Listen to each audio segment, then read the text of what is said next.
ಇವತ್ತಿನ ಕ್ಲಾಸಲ್ಲಿ ನಾವು ರಿಯಲ್ ನಂಬರ್ಸ್ ಅಲ್ಲಿ ಎಕ್ಸರ್ಸೈಸ್ 8.3 ಮೇನಿನ ಕಂಟಿನ್ಯೂಡ್ ಪಾರ್ಟನ್ನ ಮಾಡ್ಕೊಳ್ತಾ ಹೋಗೋಣ. ನೋಡಿ, ಫಸ್ಟ್ ಕ್ವೆಶ್ಚನ್ ಈ ರೀತಿ ಕೇಳಿದ್ದಾರೆ, ಪ್ರೂವ್ ದಟ್ √5 ಈಸ್ ಇರ್ರಾಷನಲ್ ಅಂತ ಕೇಳಿದ್ದಾರೆ ಅಲ್ವಾ. ಸೊ ನಾವಿಲ್ಲಿ ಏನ್ ಪ್ರೂವ್ ಮಾಡಬೇಕು, √5 ಅನ್ನೋದು ಇರ್ರಾಷನಲ್ ನಂಬರ್ ಅಂತ ಪ್ರೂವ್ ಮಾಡಬೇಕು, ಆಯ್ತಾ. ಸೊ ಇದನ್ನ ಪ್ರೂವ್ ಮಾಡ್ಲಿಕ್ಕೆ ನಾವು ಕಾಂಟ್ರಡಿಕ್ಷನ್ ಮೆಥಡ್ ಅನ್ನ ಯೂಸ್ ಮಾಡೋಣ, ಆಯ್ತಾ. ಸೊ ಕಾಂಟ್ರಡಿಕ್ಷನ್ ಮೆಥಡ್ ಅಂತ ಅಂದ್ರೆ ಏನಪ್ಪ, ಈಗ ನಾನು √5 ಅನ್ನ ಇರ್ರಾಷನಲ್ ನಂಬರ್ ಅಂತ ಪ್ರೂವ್ ಮಾಡಬೇಕು ಅಲ್ವಾ. ನಾನೇನ್ ತಗೊಳ್ತೀನಿ, ಆನ್ ಕಾಂಟ್ರರಿ ಏನ್ ತಗೊಳ್ತೀನಿ, √5 ಅನ್ನೋದು ರ್ಯಾಷನಲ್ ನಂಬರ್ ಆಗಿ ತಗೊಂಡು ಹೋಗ್ತೀನಿ. ಸೊ √5 ರ್ಯಾಷನಲ್ ನಂಬರ್ ಅಂತ ತಗೊಂಡು, ಸೊ ನಂತರ ಲಾಸ್ಟ್ಗೆ ಏನ್ ಪ್ರೂವ್ ಮಾಡ್ತೀನಿ, √5 ಅನ್ನೋದು ರ್ಯಾಷನಲ್ ನಂಬರ್ ಆಗಿರ್ಲಿಕ್ಕೆ ಸಾಧ್ಯ ಇಲ್ಲ, ನಾವು ಅಸ್ಯೂಮ್ ಮಾಡಿರುವಂತಹ √5 ಅನ್ನೋದು ರ್ಯಾಷನಲ್ ಅನ್ನೋದು ತಪ್ಪು ಅಂತ ಪ್ರೂವ್ ಮಾಡಿ √5 ಅನ್ನ ಇರ್ರಾಷನಲ್ ಅಂತ ಪ್ರೂವ್ ಮಾಡೋದು, ಅದನ್ನೇ ನಾವು ಕಾಂಟ್ರರಿ ಮೆಥಡ್ ಅಂತ ಹೇಳ್ತೀವಿ. ಹೇಗೆ ತಗೋಬಹುದು, ಹಾಗಾಗಿ on contrary let us assume that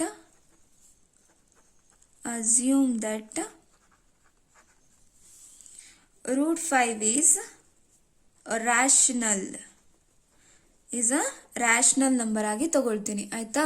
rational ನಂಬರ್ಸ್ಗಳು ಯಾವ ಫಾರ್ಮ್ ಅಲ್ಲಿ ಇರ್ತವೆ, ಯಾವಾಗ್ಲೂ a/b ಫಾರ್ಮ್ ಅಲ್ಲಿ ಇರುತ್ತೆ, wear b is not equal to 0 ಆಗಿರುತ್ತೆ ಅಲ್ವಾ. So a/b is equal to √5 ಅಂತ ತಗೋಬಹುದಾ ನಾನು, wear b is not equal to 0. a/b is equal to √5 ಅಂತ ಬರಿಬಹುದಾ ನಾವು, ಬರಿಬಹುದು. ಯಾಕೆ, √5 ಅನ್ನ ನಾನೇನಂತ ತಗೊಂಡಿದ್ದೀನಿ, ಒಂದು ರ್ಯಾಷನಲ್ ನಂಬರ್ ಆಗಿ ತಗೊಂಡಿದ್ದೀನಿ. ರ್ಯಾಷನಲ್ ನಂಬರ್ಸ್ಗಳು ಯಾವಾಗ್ಲೂ ಯಾವ ಫಾರ್ಮ್ ಅಲ್ಲಿ ಇರ್ತವೆ, a/b ಫಾರ್ಮ್ ಅಲ್ಲಿ ಇರುತ್ತೆ, b ಅನ್ನೋದು ನಾಟ್ ಈಕ್ವಲ್ ಟು 0 ಆಗಿರುತ್ತೆ, ಹಾಗಾಗಿ a/b is equal to √5 ಅಂತ ಬರಿಬಹುದು ಅಲ್ವಾ. ಅದ್ರ ಜೊತೆಗೆ ನಾನು ಏನಂತ ತಗೊಳ್ತೀನಿ ಅಂತ ಅಂದ್ರೆ, ಈ a ಮತ್ತೆ b ಇಂಟಿಜರ್ಸ್ ಇದಾವಲ್ವಾ, ಇವುಗಳು ಕೋ ಪ್ರೈಮ್ ಅಂತ ತಗೊಳ್ತೀನಿ, ಆಯ್ತಾ. Where a and b are coprime. So coprime ಅಂತ ಅಂದ್ರೆ ಏನು, ಫಾರ್ ಎಕ್ಸಾಂಪಲ್ ನೋಡಿ, ಇಲ್ಲಿ 5 ಅನ್ನ ತಗೊಳ್ತೀನಿ, ಆಯ್ತಾ. ಸೊ ನೋಡಿ, 1 5s 5 1s ಅಲ್ವಾ. ನೆಕ್ಸ್ಟ್ ಏನ್ ತಗೋಬಹುದು, ಇನ್ನೊಂದು ನಂಬರ್ 7 ಅಂತ ತಗೊಳ್ತೀನಿ ನಾನು, 1 7s 7 1s. ಇಲ್ಲಿ ನೋಡಿ, 5 ಮತ್ತೆ 7 ಅಲ್ಲಿ ನಿಮಗೆ ಕಾಮನ್ ಫ್ಯಾಕ್ಟರ್ ಯಾವ್ದಾಗಿದೆ ಅಪ್ಪ, ಖಾಲಿ 1 ಮಾತ್ರ ಆಗಿದೆ ಅಲ್ವಾ. 1 ಅನ್ನೋದು ಮಾತ್ರ ಇಲ್ಲಿ ಏನಾಗಿದೆ, ಕಾಮನ್ ಫ್ಯಾಕ್ಟರ್ ಆಗಿದೆ. ಹಾಗಾಗಿ 5 ಮತ್ತೆ 7 ಅನ್ನ ನಾವೇನಂತ ಕರಿತೀವಿ, ಕೋ ಪ್ರೈಮ್ ಅಂತ ಕರಿತೀವಿ, ಆಯ್ತಾ. ಸೊ a ಮತ್ತೆ b ಅನ್ನೋದೇನಾಗಿದೆ, ಕೋ ಪ್ರೈಮ್ ಆಗಿದೆ ಅಂತ ತಗೊಳ್ತೀನಿ. ಅರ್ಥ ಆಗ್ತಿದೆ ಅಲ್ಲ, ಕೋ ಪ್ರೈಮ್ ಅಂತ ಅಂದ್ರೆ a ಮತ್ತೆ b ಯ ಕಾಮನ್ ಫ್ಯಾಕ್ಟರ್ ಏನಾಗಿರ್ಬೇಕು, ಓನ್ಲಿ 1 ಅನ್ನೋದು ಆಗಿರ್ಬೇಕು. ಅಂತಹ ನಂಬರ್ಸ್ ಗಳನ್ನ ನಾವು ಕೋ ಪ್ರೈಮ್ ನಂಬರ್ಸ್ ಅಂತ ತಗೊಳ್ತೀವಿ, ಆಯ್ತಾ. ಸೊ ಏನಾಗಿರುತ್ತೆ, 1 ಅನ್ನೋದು ಕಾಮನ್ ಫ್ಯಾಕ್ಟರ್ ಆಗಿರುತ್ತೆ, ಆಯ್ತಾ. ಸೊ ಈಗ a/b is equal to √5 ಇದೆ, ಇದನ್ನ ನಾನು ರೀಅರೇಂಜ್ ಮಾಡಿ ಬರೀತೀನಿ. ಇಲ್ಲಿ ಏನು ಇಲ್ಲ ಅಂತ ಅಂದ್ರೆ 1 ಅಂತ ತಗೋಬಹುದಾ, √5/1 ಅಂತ ಅಂದ್ರೂ √5 ಅಂತಾನೆ ಅರ್ಥ ಅಲ್ವಾ. ಸೊ ಈಗ ಕ್ರಾಸ್ ಮಲ್ಟಿಪ್ಲೈ ಮಾಡಿ, 1 ಇಂಟು a ಅಂತ ಅಂದ್ರೆ a ಆಯ್ತು, b ಇಂಟು √5 ಅಂತ ಅಂದ್ರೆ b √5 ಅಂತ ಬರಿಬಹುದು ಅಲ್ವಾ. ಸೊ ಇಲ್ಲಿ ನೋಡಿ, ಮೇಲ್ಗಡೆ ನಾವು ಯಾವಾಗ್ಲೂ ಇದನ್ನ ರೂಟ್ ಅಲ್ಲಿ ಇಡೋದಿಲ್ಲ, ಆಯ್ತಾ. ಸೊ ಸ್ಕ್ವೇರ್ ರೂಟ್ ಅನ್ನ ನಾನು ರಿಮೂವ್ ಮಾಡ್ಲಿಕ್ಕೆ ಏನ್ ಮಾಡ್ಬೋದು, ಸ್ಕ್ವೇರಿಂಗ್ ಆನ್ ಬೋತ್ ಸೈಡ್ ಮಾಡ್ಬೋದು ಅಲ್ವಾ. ಸೊ ನಾವೇನ್ ಮಾಡೋಣ, ಈಗ ಸ್ಕ್ವೇರಿಂಗ್ ಆನ್ ಬೋತ್ ಸೈಡ್ ಮಾಡೋಣ, ಆಯ್ತಾ. So squaring on both side ಮಾಡಿದ್ರೆ ಏನಾಗತ್ತಪ್ಪ, a² is equal to b² into √5 whole square ಅಂತ ಆಯ್ತು ಅಲ್ವಾ. √5 ಹೋಲ್ ಸ್ಕ್ವೇರ್ ಅಂತ ಅಂದ್ರೆ ಏನು, √5 ಅನ್ನ 2 ಟೈಮ್ಸ್ ಮಲ್ಟಿಪ್ಲೈ ಮಾಡ್ತೀರಿ. √5 ಇಂಟು √5 ಅಂತ ಅಂದ್ರೆ ಏನಾಗುತ್ತೆ, 5 ಆಗುತ್ತೆ. ನಾನು ಆಲ್ರೆಡಿ ನಿಮಗೆ ಹೇಳಿದ್ದೆ ಅಲ್ವಾ, √1 ಇಂಟು √1 ಅಂತ ಅಂದ್ರೆ 1 ಅಂತ ತಗೋಬಹುದು, √2 ಅಂದ್ರೆ √2 ಇಂಟು √2 ಅಂತ ಅಂದ್ರೆ 2. ಅದೇ ರೀತಿಯಲ್ಲಿ √5 ಇಂಟು √5 ಅಂತ ಅಂದ್ರೆ ಏನಾಗಿರುತ್ತೆ, 5 ಆಗಿರುತ್ತೆ. 5 ಅನ್ನೋದು ಯಾವ ರೀತಿ ಆಗುತ್ತೆ, ಸೊ ರೂಟಿನ ವ್ಯಾಲ್ಯೂ ಏನಾಗಿರುತ್ತೆ, 1/2 ಆಗಿರುತ್ತೆ ಅಲ್ವಾ. 5, ಸೊ ರೂಟ್ ಬದಲು ಏನ್ ಬರಿಬಹುದು, ನಾನು 1/2 ಅಂತ ಬರಿಬಹುದಾ. ಸೊ ರೂಟ್ ಬದಲು ನಾನು 1/2 ಅಂತ ಸಬ್ಸ್ಟಿಟ್ಯೂಟ್ ಮಾಡಿದೀನಿ. ಇಲ್ಲಿ ಹೋಲ್ ಸ್ಕ್ವೇರ್ ಇದೆಯಲ್ವಾ, ಅದನ್ನ ಹಾಗೆ ಇಟ್ಕೊಳ್ಳೋಣ, ಆಯ್ತಾ. ಸೊ ಅವಾಗ ಏನಾಗುತ್ತೆ, 5 2 ಇಂಟು 1 ಅಂತ ಅಂದ್ರೆ 2 ಆಯ್ತು, /2 2 1s 2 1s, ಹಾಗಾಗಿ 5⁻1 ಅಂತ ಅಂದ್ರೆ ಏನಾಗಿರುತ್ತೆ, 5 ಆಗಿರುತ್ತೆ. ಅರ್ಥ ಆಯ್ತಲ್ವಾ. ಸೊ ಎಕ್ಸಾಮಿಗೆ ಇದೆಲ್ಲ ಪ್ರೊಸೀಜರ್ ಬರಿಬೇಡಿ, ಜಸ್ಟ್ ಡೈರೆಕ್ಟ್ ಆಗಿ √5 ಇಂಟು 5 ಅಂತ ಅಂದ್ರೆ ಏನು, 5 ಅಷ್ಟೇ, ಆಯ್ತಾ. So a² is equal to, so √5 whole square ಅಂತ ಅಂದ್ರೆ 5 ಆಯ್ತು, ಇಂಟು b² ಬರಿಬಹುದು ಅಲ್ವಾ ಈ ರೀತಿ. ಸೊ ಇದನ್ನ ಮತ್ತೆ ನಾವು ರಿಅರೇಂಜ್ ಮಾಡಿ ಬರಿಬಹುದು ಅಲ್ವಾ. ಹೇಗೆ ಬರಿಬಹುದು, a² is equal to 5 into b² ಇದೆ ಅಲ್ವಾ. ಈಕ್ವಲ್ಸ್ ಇಂದ ಈ ಕಡೆ ಬಂದ್ರೆ ಏನಾಗುತ್ತಪ್ಪ, ಡಿವೈಡ್ ಆಗುತ್ತೆ.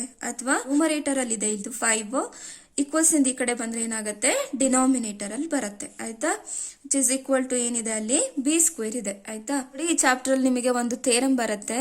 ಸೊ ಆ ಥೇರಮ್ ಪ್ರಕಾರ ಏನು ಅಂತ ಅಂದ್ರೆ, let p be a prime number if p divides a square then p divides a where a is a positive integer ಅಂತ ಕೊಟ್ಟಿದ್ದಾರೆ ಅಲ್ವಾ. ಇದರ ಅರ್ಥ ಏನು ಗೊತ್ತಾ, if p is a prime number, p ಅನ್ನೋದು ಒಂದು ಪ್ರೈಮ್ ನಂಬರ್ ಆಗಿತ್ತು ಅಂತ ಅಂದ್ರೆ, if p is a prime number, if a square is divisible by p, then a is also divisible by p ಆಗಿರುತ್ತೆ ಅಂತ ಹೇಳುತ್ತೆ. ಆಯ್ತಾ, ಅದರ ಅರ್ಥ ಏನು ಅಂತ ಅಂದ್ರೆ, ಫಾರ್ ಎಕ್ಸಾಂಪಲ್ p ಅನ್ನೋದು ಒಂದು ಪ್ರೈಮ್ ನಂಬರ್ ಆಗಿರ್ಬೇಕು ಅಂತ ಹೇಳಿದ್ರು ಅಲ್ವಾ. ಸೊ ಈಗ 5 ಅನ್ನೋದು ಪ್ರೈಮ್ ನಂಬರ್ ಅಲ್ವಾ. ಸೊ 5 ತಗೊಳ್ತೀನಿ ನಾನು. 5 ಸ್ಕ್ವೇರ್ ಅನ್ನೋದು 5 ಇಂದ ಡಿವೈಡ್ ಆಗ್ತಿದೆ ಅಂತ ತಗೊಳ್ತೀನಿ. ಆಯ್ತಾ, ಆಗ್ತಿದೆ ಅಲ್ವಾ. 5 ಸ್ಕ್ವೇರ್ ಅಂತ ಅಂದ್ರೆ ಏನು, 25 ಆಯ್ತು. ಬೈ 5, 5 1 5, 5 25 ಅಲ್ವಾ. 5 ಸ್ಕ್ವೇರ್ ಅನ್ನೋದು 5 ಅನ್ನ ಡಿವೈಡ್ ಮಾಡ್ತಿದೆ ಅಂತ ಅಂದ್ರೆ 5 ಅನ್ನೋದು 5 ಅನ್ನು ಕೂಡ ಡಿವೈಡ್ ಮಾಡ್ತಿದೆ ಅಂತ ಅರ್ಥ ಐತೆ ರಮಿಂದು. ಆಯ್ತಾ, 5 1 5 1 ಹೋಗುತ್ತೆ ಅಲ್ವಾ, ಇಷ್ಟೇ ಅರ್ಥ. ಸೊ ಅದೇ ರೀತಿ ನಾವಿಲ್ಲಿ ಏನ್ ಬರಿಬಹುದು, ಎ ಸ್ಕ್ವೇರ್ ಅನ್ನೋದು ಏನ್ ಮಾಡ್ತಾ ಇದೆ, 5 ಅನ್ನ ಡಿವೈಡ್ ಮಾಡ್ತಿದೆ ಅಲ್ವಾ. A square is divisible by 5. ಹಾಗಾಗಿ ಏನ್ ಬರಿಬಹುದಪ್ಪ, ಎ ಅನ್ನೋದು ಕೂಡ 5 ಅನ್ನ ಡಿವೈಡ್ ಮಾಡ್ತಿದೆ ಅಂತ ಬರಿಬಹುದಾ ನಾವು ಈ ಥಿಯರಮ್ ಅನ್ನ ಯೂಸ್ ಮಾಡಿ. So A is also divisible by 5 ಬರಿಬಹುದು ಅಲ್ಲ. ಅರ್ಥ ಆಯ್ತು ಅಲ್ವಾ ಇದು ಹೇಗ್ ಬಂತು ಅಂತ. ಈ ಥೇರಮ್ ಅನ್ನ ಯೂಸ್ ಮಾಡಿದನ್ನ ಬರ್ದಿದ್ದೀನಿ ನಾನು ಅಷ್ಟೇ. ಆಯ್ತಾ, ಸೊ ಥೇರಮ್ ಪ್ರಕಾರ ಏನಾಗ್ತಾ ಇದೆ, A is also divisible by 5 ಅಂತ ಆಗ್ತಾ ಇದೆ. ಎ ಅನ್ನೋದು ಏನಾಗ್ತಾ ಇದೆ, 5 ಅನ್ನ ಡಿವೈಡ್ ಮಾಡ್ತಾ ಇದೆ. ಸೊ ಡಿವೈಡ್ ಮಾಡಿದಾಗ ಏನೋ ಒಂದು ಆನ್ಸರ್ ಬರುತ್ತೆ ಅಲ್ವಾ, ಏನೋ ಒಂದು ಬರುತ್ತೆ ಅಲ್ವಾ, ಅದನ್ನ ನಾನು ಸಮ್ ಸಿ ಅಂತ ತಗೊಳ್ತೀನಿ. ಸಿ ಅನ್ನೋದು ಏನಾಗಿರುತ್ತೆ, ಯಾವ್ದಾದ್ರೂ ಒಂದು ಇಂಟೀಜರ್ ಆಗಿರುತ್ತೆ. ಅರ್ಥ ಆಗ್ತಿದ್ಯಾ. ಫಾರ್ ಎಕ್ಸಾಂಪಲ್ ನೋಡಿಯಪ್ಪ, ಇಲ್ಲಿ ಇವಾಗ ನಾನು ಎ ಮತ್ತೆ ಸಿ ಅನ್ನೋದು ಯಾವ್ದಾದ್ರೂ ಇಂಟೀಜರ್ ಆಗಿರ್ಬೋದು ಅಲ್ವಾ. ಸೊ ನಾನೇನ್ ತಗೊಳ್ತೀನಿ, ಇಲ್ಲಿ ಎ ಬದಲು ನಾನು ಸಮ್ 25 ಅಂತ ತಗೊಳ್ಳ. 25 ಬೈ 5. ಸೊ 5 1 5 5 ಹಾಗಾಗಿ ಸಿ ಇಸ್ ಈಕ್ವಲ್ ಟು ಏನ್ ಬಂತಿಲ್ಲಿ, 5 ಬಂತು ಅಲ್ವಾ. ಅರ್ಥ ಆಗ್ತಿದ್ಯಾ. ಸಿ ಅನ್ನೋದು ಯಾವ್ದಾದ್ರೂ ಒಂದು ಇಂಟೀಜರ್ ಆಗಿರ್ಬೋದು. ಸೊ ಎ ಡಿವೈಡ್ಸ್ 5 ಅಂತ ಅಂದ್ರೆ ಅಲ್ಲಿ ಯಾವ್ದಾದ್ರು ಒಂದು ಇಂಟೀಜರ್ ಬಂದೇ ಬರುತ್ತೆ. ಆ ಇಂಟೀಜರ್ ಅನ್ನ ನಾನೇನಂತ ತಗೊಂಡಿದ್ದೀನಿ, ಇಲ್ಲಿ ಸಮ್ ಸಿ ಅಂತ ತಗೊಂಡಿದ್ದೀನಿ ಅಷ್ಟೇ. ಇದನ್ನ ಹೇಗ್ ಬರಿಬಹುದು, ರಿಅರೇಂಜ್ ಮಾಡಿ. ಎ ಈಸ್ ಈಕ್ವಲ್ ಟು, ನೋಡಿ ಡಿನಾಮಿನೇಟರ್ ಅಲ್ಲಿ ಇದೆ ಅಲ್ವಾ, ಈಕ್ವಲ್ಸ್ ಇಂದ ಈ ಕಡೆ ಹೋದ್ರೆ ಏನಾಗುತ್ತೆ, ನ್ಯೂಮರೇಟರ್ ಹೋಗುತ್ತೆ. 5 ಇಂಟು ಸಿ ಅಂತ ಬರಿಬಹುದು. ಇದನ್ನ ಇಕ್ವೇಶನ್ ನಂಬರ್ 1 ಅಂತ ತಗೊಳ್ಳೋಣ. ಈ ಇಕ್ವೇಶನ್ ಅನ್ನ ನಾನು ಇಕ್ವೇಶನ್ ನಂಬರ್ 2 ಅಂತ ತಗೊಳ್ತೀನಿ. ಆಯ್ತಾ, ಸೊ ಇಲ್ಲಿ ನೋಡಿ, a is equal to 5 into c ಬಂದಿದೆ. ಇಲ್ಲಿ a is equal to b root 5 ಇದೆ. ಹಾಗಾಗಿ ನಾನು ಈ ಎ ನ ಬಿ ಇಂಟು ರೂಟ್ 5 ಅಂತ ಬರಿಬಹುದಾ ಇಕ್ವೇಶನ್ ನಂಬರ್ 1 ಅನ್ನ ಯೂಸ್ ಮಾಡಿ. Substitute equation number 1 in equation number 2. A ಬದಲು ನಾನೇನಂತ ಬರಿಬಹುದು, B root 5 is equal to 5 into C ಅಂತ ಬರಿಬಹುದು. ಅರ್ಥ ಆಯ್ತು ಅಲ್ವಾ. ಸೊ ನೋಡಿ, ಈಗ ನಾನು ಹೇಳಿದ್ದೆ ನಿಮಗೆ ಮೇಲ್ಗಡೆ ರೂಟ್ ಅಲ್ಲಿ ಸ್ಕ್ವೇರ್ ರೂಟ್ ಅಲ್ಲಿ ಇಡೋದು ಬೇಡ ಅಂತ ಅಲ್ವಾ. ಸೊ ಹಾಗಾಗಿ ಸ್ಕ್ವೇರ್ ರೂಟ್ ಅನ್ನ ರಿಮೂವ್ ಮಾಡೋಣ. ಯಾವ ರೀತಿಯಲ್ಲಿ, ಸ್ಕ್ವೇರಿಂಗ್ ಆನ್ ಬೋತ್ ಸೈಡ್ ಮಾಡಿ. So squaring on both side ಮಾಡಿದ್ರೆ ಏನಾಗುತ್ತೆ, SBS ಮಾಡಿ. ಸ್ಕ್ವೇರಿಂಗ್ ಆನ್ ಬೋತ್ ಸೈಡ್ ಮಾಡಿದ್ರೆ ಏನಾಗುತ್ತೆ, b square is into root 5 whole square is equal to 5 square into c square ಆಗುತ್ತೆ. ಸೊ ಏನಾಗುತ್ತೆ ಅಲ್ಲಿ, b square into root 5 whole square ಅಂತ ಅಂದ್ರೆ ಏನಾಗುತ್ತೆ, 5 ಆಗುತ್ತೆ. ಇಸ್ ಈಕ್ವಲ್ ಟು 5 ಸ್ಕ್ವೇರ್ ಅಂತ ಅಂದ್ರೆ 5 ಅನ್ನ 2 ಟೈಮ್ಸ್ ಮಲ್ಟಿಪ್ಲೈ ಮಾಡ್ತೀರಿ. 5 5 25 into c square. So b square is equal to 25 into c square. 5 ಏನಾಗಿದೆ, ಬಿ ಸ್ಕ್ವೇರ್ ಜೊತೆಗೆ ಮಲ್ಟಿಪ್ಲಿಕೇಶನ್ ಅಲ್ಲಿ ಇದೆ. ಈಕ್ವಲ್ಸ್ ಇಂದ ಈ ಕಡೆ ಬಂದ್ರೆ ಏನಾಗುತ್ತೆ, ಡಿವೈಡ್ ಆಗುತ್ತೆ. 5 1 5 5 25 ಹಾಗಾಗಿ b square is equal to 5 into c square ಅಂತ ಆಯ್ತು. So b square is equal to 5 into c square ಇದೆ. ಈಕ್ವಲ್ಸ್ ಇಂದ ಈ ಕಡೆ ಬಂದ್ರೆ ಏನಾಗುತ್ತೆ, ಡಿವೈಡ್ ಆಗುತ್ತೆ. Is equal to c square ಆಯ್ತು ಅಲ್ವಾ. ಸೊ ಈಗ ಮತ್ತೆ ನಾನು ಈ ಥೇರಮ್ ಅನ್ನ ಅಪ್ಲೈ ಮಾಡ್ತೀನಿ. ಇಲ್ಲಿ ಏನಾಗಿದೆ, ಬಿ ಸ್ಕ್ವೇರ್ ಅನ್ನೋದು 5 ಅನ್ನ ಡಿವೈಡ್ ಮಾಡ್ತಾ ಇದೆ. ಹಾಗಾಗಿ ಏನಾಗುತ್ತೆ, B is also divisible by 5 ಅಂತ ಬರಿಬೋದು ನಾನು ಈ ಥಿಯರಮನ್ನು ಯೂಸ್ ಮಾಡಿ ಅಲ್ವಾ.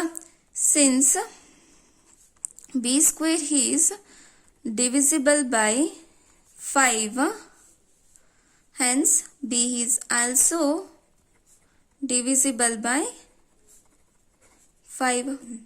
ಬಟ್ ನಾನೇನು ಅಸ್ಯೂಮ್ ಮಾಡಿದ್ದೀನಿ, ಎ ಮತ್ತು ಬಿ ಅನ್ನೋದು ಏನಾಗಿದೆ ಅಂತ ತಗೊಂಡಿದ್ದೀನಿ, ಕೋಪ್ರೈಮ್ ಅಂತ ತಗೊಂಡಿದ್ದೀನಿ. ಕೋಪ್ರೈಮ್ ಅಂತ ಅಂದರೆ ಏನು, ಅದಕ್ಕೆ ಕಾಮನ್ ಫ್ಯಾಕ್ಟರ್ ಖಾಲಿ ಒಂದಿರಬೇಕಿತ್ತು. ಬಟ್ ಇಲ್ಲೇನಾಗ್ತಾ ಇದೆ, ಇಲ್ಲಿ ನೋಡಿ, ಎ ಅನ್ನೋದೇನಾಗ್ತಾ ಇದೆ, ಡಿವಿಸಿಬಲ್ ಬೈ 5 ಆಗಿದೆ, ಜೊತೆಗೆ B is also divisible by 5 ಅಂತ ಬರ್ತಾ ಇದೆ ನನಗೆ. ಕೋಪ್ರೈಮ್ ಎ ಮತ್ತೆ ಬಿ ಅನ್ನೋದು ಕೋಪ್ರೈಮ್ ಆಗಿರೋದ್ರಿಂದ ಅವುಗಳ ಕಾಮನ್ ಫ್ಯಾಕ್ಟರ್ ಓನ್ಲಿ 1 ಆಗಿರ್ಬೇಕಿತ್ತು. ಬಟ್ ಇಲ್ಲಿ 5 ಕೂಡ ಬರ್ತಾ ಇದೆ, ಹಾಗಾಗಿ ಎ ಮತ್ತೆ ಬಿ ಅನ್ನೋದು ಕೋಪ್ರೈಮ್ ಅಲ್ಲ ಅಂತ ಆಯ್ತು. ಅರ್ಥ ಆಗ್ತಿದೆಯಾ? ಈ ಇಕ್ವೇಶನ್ ಅನ್ನ ನಾನು ಸಮ್ ಸ್ಟಾರ್ ಅಂತ ತಗೊಳ್ತೀನಿ, ಆಯ್ತಾ. ಇದನ್ನ ನಾನು ಡಬಲ್ ಸ್ಟಾರ್ ಅಂತ ತಗೊಳ್ತೀನಿ. ಹಾಗಾಗಿ ಏನು ಮಾಡ್ಬೋದು, from star and double star ಮೂಲಕ ನಾನೇನು ಹೇಳ್ಬೋದು, A and B are not coprime ಅಂತ ಹೇಳ್ಬೋದು ಅಲ್ವಾ. ಯಾಕೆ, ಅವುಗಳ ಕಾಮನ್ ಫ್ಯಾಕ್ಟರ್ ಏನಾಗಿದೆ, 1 ಜೊತೆಗೆ 5 ಕೂಡ ಇದೆ, ಹಾಗಾಗಿ ಅದು ಕೋಪ್ರೈಮ್ ಆಗ್ಲಿಕ್ಕಿಲ್ಲ ಅಂತ ಆಯ್ತು. Hence our assumption is wrong ಅಂತ ಆಯ್ತು ಅಲ್ವಾ. ದೇರ್ ಫೋರ್ √5 ಈಸ್ ಇರ್ರಾಷನಲ್ ಅಂತ ಆಯ್ತು. ತುಂಬ ಈಸಿ ಇದೆ, ಒಂದು ಸಲ ಪ್ರಾಕ್ಟೀಸ್ ಮಾಡಿ ಅರ್ಥ ಆಗುತ್ತೆ, ಆಯ್ತಾ. ಸೊ ನೋಡಿ, ಸೆಕೆಂಡ್ ಕ್ವೆಶನ್ ಈ ರೀತಿ ಕೇಳಿದ್ದಾರೆ, ಪ್ರೂವ್ ದಟ್ 3 + 2 √5 ಈಸ್ ಇರ್ರಾಷನಲ್ ಅಂತ ಕೇಳಿದ್ದಾರೆ ಅಲ್ವಾ. ಸೊ ಇಲ್ಲೂ ಕೂಡ ನಾವೇನ್ ಮಾಡೋದು, ಕಾಂಟ್ರಡಿಕ್ಷನ್ ಮೆಥಡ್ ಅಲ್ಲೇ ಹೋಗೋದು, ಆಯ್ತಾ. ಸೊ ಆನ್ ಕಾಂಟ್ರರಿ ಏನಂತ ಅಸ್ಯೂಮ್ ಮಾಡೋಣ ನಾವು, on contrary let us assume that 3 + 2 √5 is rational ಅಂತ ತಗೊಳ್ತೀನಿ, ಆಯ್ತಾ.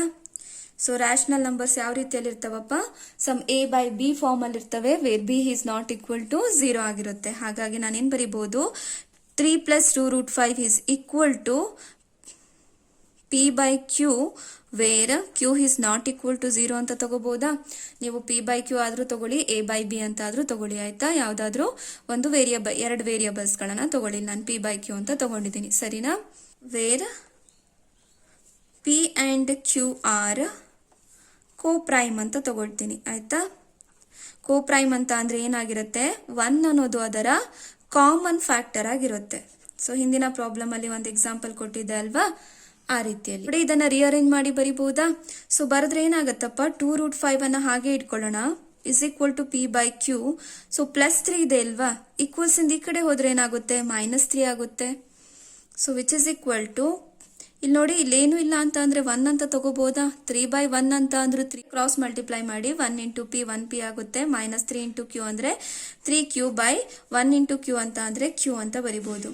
ಸೊ ಇದನ್ನ ಮತ್ತು ಸಿಂಪ್ಲಿಫೈ ಮಾಡಬಹುದು ನಾವು. ಸೊ √5 ಅನ್ನ ಹಾಗೆ ಇಟ್ಕೊಳ್ಳಿ, p - 3q ಬೈ q ಹಾಗೆ ಇರ್ಲಿ. 2 ಏನಾಗಿದೆ, ನ್ಯೂಮರೇಟರ್ ಅಲ್ಲಿ ಇದೆ, ಈಕ್ವಲ್ಸ್ ಇಂದ ಈ ಕಡೆ ಬಂದ್ರೆ ಏನಾಗುತ್ತೆ, ಡಿನಾಮಿನೇಟರ್ ಗೆ ಹೋಗುತ್ತೆ. p - 3q ಬೈ 2q ಅನ್ನೋದು ಕೂಡ ಯಾವುದೋ ಒಂದು ರ್ಯಾಷನಲ್ ನಂಬರ್ ಆಗಿರುತ್ತೆ. ಈ ನಂಬರ್ ಯಾವ್ದಕ್ಕೆ ಈಕ್ವಲ್ ಆಗಿದೆ, √5 ಗೆ ಈಕ್ವಲ್ ಆಗಿದೆ, ಹಾಗಾಗಿ √5 ಕೂಡ ರ್ಯಾಷನಲ್ ನಂಬರ್ ಅಂತ ಆಯ್ತು ಅಲ್ವಾ. ಬಟ್ ನನಗೇನ್ ಗೊತ್ತಿದೆ, ಹಿಂದಿನ ಪ್ರಾಬ್ಲಮ್ ಅಲ್ಲಿ ನಾನೇನ್ ಪ್ರೂವ್ ಮಾಡಿದ್ದೀನಿ, √5 ಅನ್ನೋದು ರ್ಯಾಷನಲ್ ನಂಬರ್ ಅಲ್ಲ ಅಂತ ಪ್ರೂವ್ ಮಾಡಿದ್ದೀನಿ, ಅದೊಂದು ಇರ್ರಾಷನಲ್ ನಂಬರ್ ಅಂತ ಪ್ರೂವ್ ಮಾಡಿದ್ದೀನಿ. ಹಾಗಾಗಿ ನನ್ನ ಅಸಂಪ್ಷನ್ ಏನಾಯ್ತಪ್ಪ, ರಾಂಗ್ ಅಂತ ಆಯ್ತು ಅಲ್ವಾ. ಯಾಕೆ, ನಾನು ಅದನ್ನ ಒಂದು 3 + 2 √5 ಅನ್ನೋದು ರ್ಯಾಷನಲ್ ನಂಬರ್ ಆಗಿ ತಗೊಂಡಿದ್ದೆ, ಬಟ್ ನನಗೆ ಗೊತ್ತಿದೆ √5 ಅನ್ನೋದು ರ್ಯಾಷನಲ್ ನಂಬರ್ ಅಲ್ಲ, ಅದೊಂದು ಇರ್ರಾಷನಲ್ ನಂಬರ್ ಅಂತ ಅಲ್ವಾ. ಸೊ ಹಾಗಾಗಿ ನಾನೇನ್ ಹೇಳ್ಬೋದು, 3 + 2 √5 ಅನ್ನೋದು ರ್ಯಾಷನಲ್ ನಂಬರ್ ಅಲ್ಲ, ಇರ್ರಾಷನಲ್ ನಂಬರ್ ಅಂತ ಹೇಳ್ಬೋದು. ಅರ್ಥ ಆಯ್ತು ಅಲ್ಲ. ಸೊ ಇದ್ರ ಪ್ರಕಾರ ಏನಾಯ್ತು, therefore √5 is rational, but we know that √5 is an irrational number.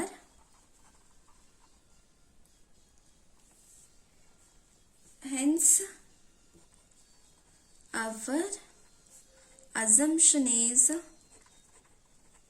wrong.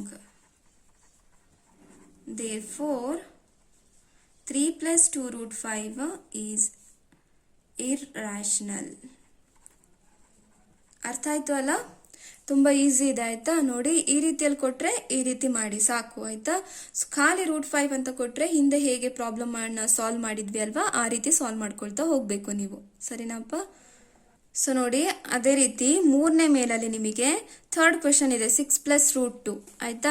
ಇದು ಕೂಡ ಸೇಮ್ ಇದೇ ಪ್ರೊಸೀಜರ್ ಅಲ್ಲಿ ಬರೋದು, ಹಾಗಾಗಿ ನಾನು ಮತ್ತೆ ಇನ್ನೊಂದ್ಸಲ ಮಾಡ್ಸಲ್ಲ ಅದನ್ನ. ನೋಡಿ, ಇದು ಕೂಡ ಸೇಮ್ ಇದೆ ಇದೇ ಪ್ರಾಬ್ಲಮ್ ತರ, ಹಾಗಾಗಿ ನಾನು ಇದನ್ನ ಜಸ್ಟ್ ಬ್ರೀಫ್ ಆಗಿ ಎಕ್ಸ್ಪ್ಲೈನ್ ಮಾಡ್ತೀನಿ. ಥರ್ಡ್ ಮೇನಲ್ಲಿ ಥರ್ಡ್ ಪ್ರಾಬ್ಲಮ್ ಇದು ಆಯ್ತಾ ಅಪ್ಪ. ಸೊ ನೋಡಿ, 6 + √5 ಅನ್ನೋದು ನಾನು ಇರ್ರಾಷನಲ್ ಅಂತ ಪ್ರೂವ್ ಮಾಡಬೇಕು. ಆನ್ ಕಾಂಟ್ರವರಿ ಏನಂತ ಅಸ್ಯೂಮ್ ಮಾಡ್ತೀರಿ, 6 + √5 ಅನ್ನೋದು ರಾಷನಲ್ ನಂಬರ್ ಅಂತ ತಗೊಳ್ಳಿ. 6 + √5 ಈಸ್ ಈಕ್ವಲ್ ಟು ಏನಾಗಿರುತ್ತೆ, ಸಮ್ p/q ಗೆ ಈಕ್ವಲ್ ಆಗಿರುತ್ತೆ, where q is not equal to 0 ಆಗಿರುತ್ತೆ. ಸೊ ಜೊತೆಗೆ ಏನ್ ತಗೊಳ್ತೀರಿ, ಪಿ ಮತ್ತೆ ಕ್ಯೂ ಅನ್ನೋದು ಕೋ ಪ್ರೈಮ್ ಅಂತ ತಗೊಳ್ತೀರಿ ಆಯ್ತಾ. ಕೋ ಪ್ರೈಮ್ ಅಂತ ಅಂದ್ರೆ ಏನು, ಪಿ ಮತ್ತೆ ಕ್ಯೂಗೆ ಖಾಲಿ ಅಲ್ಲಿ ಏನಾಗಿರ್ಬೇಕು, 1 ಅನ್ನೋದು ಮಾತ್ರ ಕಾಮನ್ ಫ್ಯಾಕ್ಟರ್ ಆಗಿರ್ಬೇಕು. ಸರಿನಪ್ಪ? ಸೊ ಇದನ್ನ ರಿಅರೇಂಜ್ ಮಾಡಿ ಬರಿಬಹುದು ಅಲ್ವಾ. √5 is equal to p/q. So +6 ಇದೆ, ಈಕ್ವಲ್ಸ್ ಈ ಕಡೆ ಬಂದ್ರೆ -6 ಆಯ್ತು. ಇಲ್ಲ ಅಂತ ಅಂದ್ರೆ 1 ಅಂತ ತಗೋಬಹುದು. 1 × p 1p ಆಗುತ್ತೆ, -6 × q 6q ಆಗುತ್ತೆ, ಡಿವೈಡೆಡ್ ಬೈ q × 1 ಅಂತ ಅಂದ್ರೆ q ಇಸ್ ಈಕ್ವಲ್ ಟು √5 ಅಂತ ಆಯ್ತು. ಸೊ ಇಲ್ಲಿ ನೋಡಿ, p - 6q/q ಅನ್ನೋದು ಏನಾಗಿದೆ, ಒಂದು ರಾಷನಲ್ ನಂಬರ್ ಆಗಿದೆ. ಈ ರಾಷನಲ್ ನಂಬರ್ ಯಾವ್ದಕ್ಕೆ ಈಕ್ವಲ್ ಆಗಿದೆ, √5 ಈಕ್ವಲ್ ಆಗಿದೆ. √5 ಕೂಡ ಹಾಗಾಗಿ ಏನಾಯ್ತು, √5 ಕೂಡ ರಾಷನಲ್ ನಂಬರ್ ಅಂತ ಪ್ರೂವ್ ಆಗ್ತಾ ಇದೆ ಅಲ್ವಾ. ಬಟ್ ನನಗೆ ಗೊತ್ತಿದೆ √5 ಅನ್ನೋದು ರಾಷನಲ್ ನಂಬರ್ ಅಲ್ಲ, ಅದು ಇರ್ರಾಷನಲ್ ನಂಬರ್ ಅಂತ ನಾವು ಕ್ವೆಶ್ಚನ್ ನಂಬರ್ 1 ನಲ್ಲಿ ಪ್ರೂವ್ ಮಾಡಿದೀವಿ. ಹಾಗಾಗಿ ನಾವು ಅಸ್ಯೂಮ್ ಮಾಡಿರೋಂಥದ್ದು ತಪ್ಪು ಅಂತ ಆಯ್ತು ಅಲ್ವಾ. ಹಾಗಾಗಿ ಏನಾಗಿರುತ್ತೆ, 6 + √5 ಅನ್ನೋದು ಇರ್ರಾಷನಲ್ ನಂಬರ್ ಆಗಿರುತ್ತೆ. ಸೇಮ್ ಇದೇ ಪ್ರೊಸೀಜರ್ ಅಲ್ಲಿ ಬರ್ಕೊಳ್ತಾ ಹೋಗ್ಬೇಕು ಎಕ್ಸಾಮಿಗೆ ಕೇಳಿದ್ರೆ ಆಯ್ತಾ. ಇಷ್ಟನ್ನು ಮಾಡಿದ್ರೆ ಆಯ್ತು. ಸರಿನಾ? ಅದೇ ರೀತಿ ಸೆಕೆಂಡ್ ಕ್ವೆಶನ್ ಕೂಡ ಸೇಮ್ ಇದೆ ಆಯ್ತಾ. 7 × √5 ಇದೆ, ಇದನ್ನು ಕೂಡ ನೀವು ಇರ್ರಾಷನಲ್ ಅಂತ ಪ್ರೂವ್ ಮಾಡಬೇಕು. ಸೊ ಕಾಂಟ್ರಡಕ್ಷನ್ ಮೆಥಡ್ ಅಲ್ಲಿ ಹೋಗ್ತಾ ಹೋಗಿ ಆನ್ ಕಾಂಟ್ರವರಿ ಇದನ್ನ ಅಸ್ಯೂಮ್ ಮಾಡ್ಕೊಳ್ಳಿ, ಇದೊಂದು ರಾಷನಲ್ ನಂಬರ್ ಆಗಿದೆ ಅಂತ ಅಸ್ಯೂಮ್ ಮಾಡ್ಕೊಳ್ಳಿ ಆಯ್ತಾ. ರಾಷನಲ್ ನಂಬರ್ ಆಗಿದೆ ಅಂತ ಅಂದ್ರೆ ಇದನ್ನ ಹೇಗ್ ಬರಿಬಹುದು, 7 × √5 is equal to some p/q ಅಂತ ಬರಿಬಹುದು, where q is not equal to 0 ಆಗಿರುತ್ತೆ. p ಮತ್ತೆ q ಅನ್ನೋದು ಕೋ ಪ್ರೈಮ್ ಆಗಿರುತ್ತೆ ಆಯ್ತಾ. ಹಾಗಾಗಿ ರಿಅರೇಂಜ್ ಮಾಡಿದಾಗ ಏನಾಯ್ತು ನಿಮಗೆ, √5 is equal to p/q. So 7 ಏನಾಗಿದೆ ಅಪ್ಪ, ನ್ಯೂಮರೇಟರ್ ಅಲ್ಲಿ ಇದೆ, ಈಕ್ವಲ್ಸ್ ಈ ಕಡೆ ಬಂದ್ರೆ ಡಿನಾಮಿನೇಟರ್ ಅಲ್ಲಿ ಹೋಗುತ್ತೆ. ನೋಡಿ, p/7q ಅನ್ನೋದು ಕೂಡ ಒಂದು ರಾಷನಲ್ ನಂಬರ್ ಆಗಿದೆ ಅಲ್ವಾ. ಸೊ ಈ ರಾಷನಲ್ ನಂಬರ್ ಯಾವ್ದಕ್ಕೆ ಈಕ್ವಲ್ ಆಗಿದೆ, √5 ಗೆ ಈಕ್ವಲ್ ಆಗಿದೆ. ಹಾಗಾಗಿ √5 ಕೂಡ ಒಂದೇನಾಯ್ತು, ರಾಷನಲ್ ನಂಬರ್ ಅಂತ ಆಯ್ತು. ಬಟ್ ನನಗೇನ್ ಗೊತ್ತಿದೆ ಅಪ್ಪ, √5 ಅನ್ನೋದು ಇರ್ರಾಷನಲ್ ನಂಬರ್ ಅಂತ ಗೊತ್ತಿದೆ ಅಲ್ವಾ. ಕ್ವೆಶ್ಚನ್ ನಂಬರ್ 1 ನಲ್ಲಿ ನಾವು ಪ್ರೂವ್ ಮಾಡಿದ್ವಿ. ಹಾಗಾಗಿ ನಾವು ಅಸ್ಯೂಮ್ ಮಾಡ್ಕೊಂಡಿರೋಂಥದ್ದು ಏನಾಯ್ತು, ರಾಂಗ್ ಅಂತ ಆಯ್ತು ಆಯ್ತಾ. ಹಾಗಾಗಿ ನಾವೇನ್ ಹೇಳ್ಬೋದು, 7 √5 ಅನ್ನೋದು ಇರ್ರಾಷನಲ್ ಅಂತ ಹೇಳ್ಬೋದು. ಇಲ್ಲೂ ಕೂಡ ಏನ್ ಮಾಡ್ಬೇಕು, ನೀವು ಸೇಮ್ ಪ್ರೊಸೀಜರ್ ಅನ್ನ ರಿಪೀಟ್ ಮಾಡಬೇಕು. ಅರ್ಥ ಆಗ್ತಿದೆ ಅಲ್ಲ. ಇಷ್ಟನ್ನು ಮಾಡಿದ್ರೆ ಪ್ರಾಬ್ಲಮ್ ಕಂಪ್ಲೀಟ್ ಆಗುತ್ತೆ. ಇನ್ನೊಂದು ಪ್ರಾಬ್ಲಮ್ ಉಳಿಯುತ್ತೆ, ಅದನ್ನ ನಾಳೆ ಕ್ಲಾಸಲ್ಲಿ ಮಾಡ್ಕೊಡ್ತೀನಿ ಆಯ್ತಾ. ನನ್ನ ಕ್ಲಾಸಸ್ಗಳು ನಿಮಗೆ ಅರ್ಥ ಆಗ್ತಾ ಇದ್ರೆ, ಯೂಸ್ಫುಲ್ ಅಂತ ಅನಿಸ್ತಾ ಇದ್ರೆ ನನ್ನ ಚಾನಲ್ ಅನ್ನ ಸಬ್ಸ್ಕ್ರೈಬ್ ಮಾಡಿ, ನಿಮ್ಮ ಫ್ರೆಂಡ್ಸ್ ಜೊತೆ ಕೂಡ ಶೇರ್ ಮಾಡಿ ಮಕ್ಕಳೇ. ಸರಿನಾಪ್ಪ?